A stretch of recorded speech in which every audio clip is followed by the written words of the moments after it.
ये सोची समझी रणनीति के तहत वेल प्लान्ड हुआ है और वहां के भाईचारे को गोली मारने का काम हुआ है। भारतीय जनता पार्टी और उनके सहयोगी और समर्थक शुभचिंतक बार बार खुदाई की जो बात कर रहे हैं, ये खुदाई जो है हमारे देश का सौहार्द, हमारे देश का भाईचारा, हमारे देश का गंगा जमनी तहजीब को खो देगा। ये लड़ाई दिल्ली और लखनऊ की है। शून्यकाल से अखिलेश यादव जी। मैं धन्यवाद देना चाहता हूं अध्यक्ष महोदय आपका। नहीं, हम जो कमिटमेंट करते हैं ना उसको पूरा करते हैं, लेकिन सब दलों के नेताओं की बात में कमिटमेंट होने के बाद भी आप बेंच पे आए जो ठीक नहीं है। अध्यक्ष महोदय, कमिटमेंट में, क्रेडिबिलिटी में आपका कोई जवाब नहीं। नहीं ये कम है। लेकिन दाईं तरफ वाले लोगों का थोड़ा हिसाब किताब अलग है। अध्यक्ष महोदय, मैं धन्यवाद देता हूं आपका कि आपने बहुत महत्वपूर्ण घटना पे मुझे बोलने का अवसर दिया है।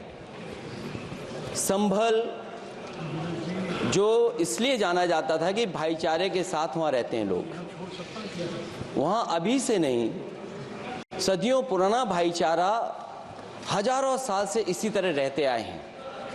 लेकिन अचानक ये जो घटना हुई है, ये सोची समझी रणनीति के तहत वेल प्लान्ड हुआ है और वहां के भाईचारे को गोली मारने का काम हुआ है।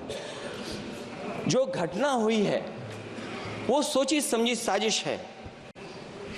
वहां जो खुदाई की बात लगातार अध्यक्ष महोदय देश में कोने कोने पर भारतीय जनता पार्टी और उनके सहयोगी और समर्थक शुभचिंतक बार बार खुदाई की जो बात कर रहे हैं अध्यक्ष महोदय, ये खुदाई जो है हमारे देश का सौहार्द, हमारे देश का भाईचारा, हमारे देश का गंगा जमनी तहजीब को खो देगा। मैं आपका धन्यवाद इसलिए भी देता हूं कि इस महत्वपूर्ण जो साजिश हुई, और वो साजिश सोची समझी इसलिए मैं बोल रहा हूं।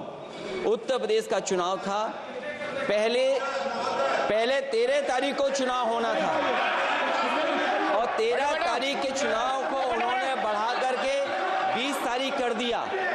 और इस जो घटना है मैं आपके सामने पढ़ना चाहता हूं। अध्यक्ष महोदय, ये यात्रा रुकी क्यों नहीं है? यात्रा ले जाओ दूसरी तरफ। अध्यक्ष महोदय, संभल की शाही जामा मस्जिद के खिलाफ 19/11/2024 को सिविल जज सीनियर डिवीजन छंदौसी संभल में एक याचिका डाली गई। कोर्ट ने दूसरे पक्ष को, अध्यक्ष महोदय सुनिए, ये सुनना चाहिए, हम यूं ही नहीं कहते थे। आप तो संक्षिप्त में बोले। अध्यक्ष महोदय, हम यूं ही नहीं कहते थे कि संविधान ये मानती नहीं सरकार। हम यूं ही नहीं कहते थे कि संविधान नहीं मानती। जब प्लेसेस ऑफ वर्शिप एक्ट है, प्लेसेस ऑफ वर्शिप एक्ट है, हम बनते तो बहुत कुछ हैं। संभल के शाही जामा मस्जिद के खिलाफ 19/11/2024 को सिविल जज सीनियर डिवीजन चंदौसी संभल में एक याचिका डाली गई। कोर्ट ने दूसरे पक्ष को सुने बगैर उसी दिन 19/11/2024 को सर्वे के आदेश दे दिए। ताज्जुब की बात है,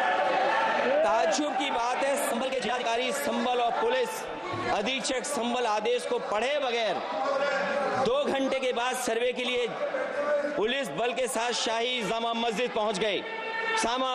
जामा मस्जिद की कमेटी, जनप्रतिनिधि, उलेमा इकराम, सभी अधिवक्ताओं ने सहयोग दिया।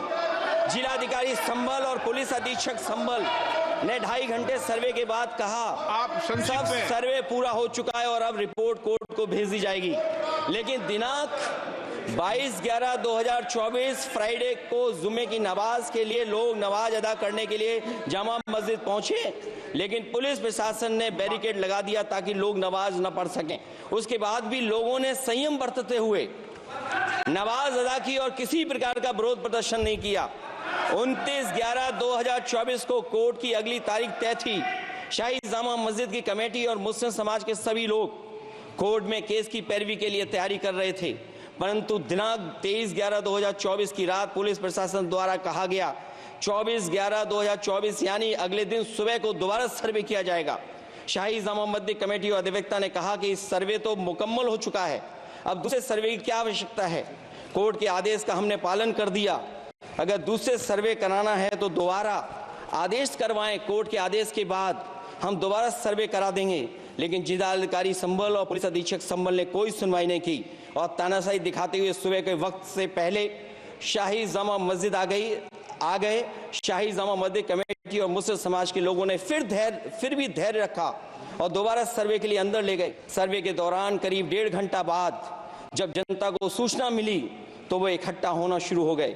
लोगों ने सर्वे का कारण जानना चाहा तो सर्किल ऑफिसर ने उनके साथ गाली गलौज की और लाठीचार्ज करवाकर बुरी तरह जख्मी कर दिया। इसका विरोध करते हुए चंद लोगों ने पत्थर चलाए, जिसके बदले में पुलिस के सिपाही से लेकर के अधिकारियों तक ने अपने सरकारी और प्राइवेट हथियारों से गोलियां चलाई, जिसका वीडियो रिकॉर्डिंग है, जिसके एवज में दर्जन लोग गोलियों से घायल हो गए हैं। 5 मासूमों जो कि अपने घर से सामान लेने के निकले थे, उनकी मृत्यु हो गई। संभल का माहौल बिगाड़ने में संभल का माहौल बिगाड़ने में याचिका दायर करने वाले लोगों के साथ पुलिस और प्रशासन के लोग जिम्मेदार हैं। इनको निलंबित किया जाना चाहिए और हत्या का मुकदमा चलाया जाना चाहिए, जिससे कि लोगों को इंसाफ मिल सके और आने वाले समय में कोई इस प्रकार की संविधान के खिलाफ और गैर कानूनी घटना को अंजाम न दिया जा सके। अध्यक्ष महोदय, ये लड़ाई दिल्ली और लखनऊ की है। प्लीज कभी दिल्ली पहुंचे थे जिस रास्ते, वही लखनऊ वाले उसी रास्ते पहुंचना चाहते हैं। उज्जर रमन सिंह जी 2 मिनट बोल रहे, आप 1 मिनट बोल रहे हैं। हो गया विषय आपका अखिलेश जी, विषय हो गया आपका।